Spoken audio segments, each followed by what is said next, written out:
Global Methodist Church or United Methodist? A comparison of perspectives. Background of articles. On June 2nd, 2021, J. Therrell, the current president-elect of the Wesleyan Covenant Association, former Northeast District Superintendent of the Florida Conference of the UMC, wrote a blog post that outlined the reasons why he would be leaving the United Methodist Church and joining the Global Methodist Church. On April 9, 2022, Paul Chilcote, director of the Center for Global Wesleyan Theology at Wesley House, Cambridge, wrote a direct response to Therrell's writing in a public Facebook post that was shared by UMC Next. 2 lists of reasons. In this chart below, I've got the reasons listed out within both articles. The one on the left was Therrell's initial post that showed 10 reasons why he would be leaving the UMC and going to the Global Methodist Church. And then on the right, I've got Chilcote's 5 reasons for staying in the United Methodist Church that was in response to this post that Therrell wrote. I will say too, Therrell's post is a bit longer than Chilcote's, but Chilcote's are direct and provide a direct response to various areas pointed out in Therrell's post. Now, Therrell's 10 are the following. So the reason for joining the Global Methodist Church was, 1, that the Global Methodist Church will have an orthodox theology that stands on scriptural authority, a leaner and simpler church with less top-down decisions, an emphasis on the local church as the front line of ministry, a simpler, fairer ordination system, greater accountability for bishops, clergy, and churches, a less expensive church equals more money for local ministry, 7, no trust clause, 8, greater autonomy for local churches, 9, more freedom and less duplication, 10, the new church will be global in nature. Now, Chilcote's response provided 5 reasons why to stay within the United Methodist Church. And the first of these reasons was that the UMC has a wide, gracious, and loving embrace. 2, the UMC inspires to be Christ-like in practice. 3, the UMC is shaped by a dynamic view of Scripture.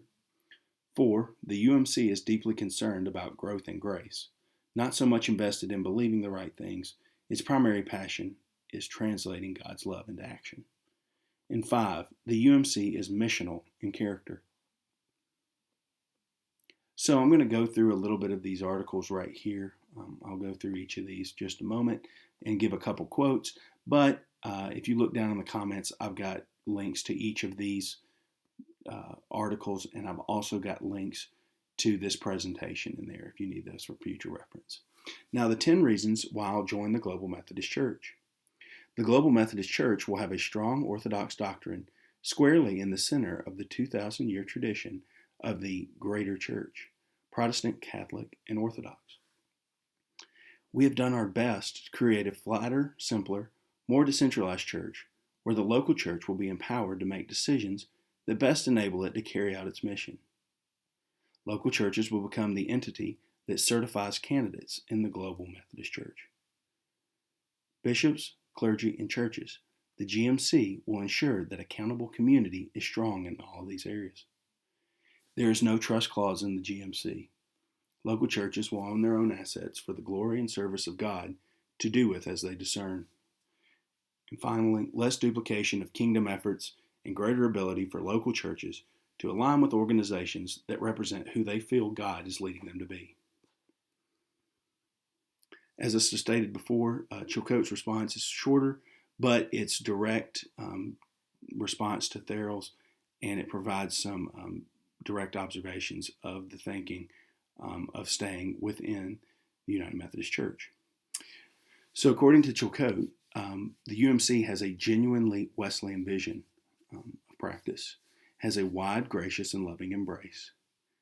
The UMC will be and is antithetical, which means against or working against the literalistic views of Scripture. The United Methodist Church offers a view that is rich and robust, but yes, scriptural foundation for life in the triune God. And it is not so much invested in believing the right things Its primarily passion is translating God's love into action in life. Now, what can these lists of reasons show? Here's a couple observations and conclusions. Now, on the left, I've included information about from the Global Methodist Church perspective, and on the right, in red, I've included the United Methodist Church perspectives, some conclusions that can be drawn from these articles here, but other readings and other resources that I'll share with you later at the end.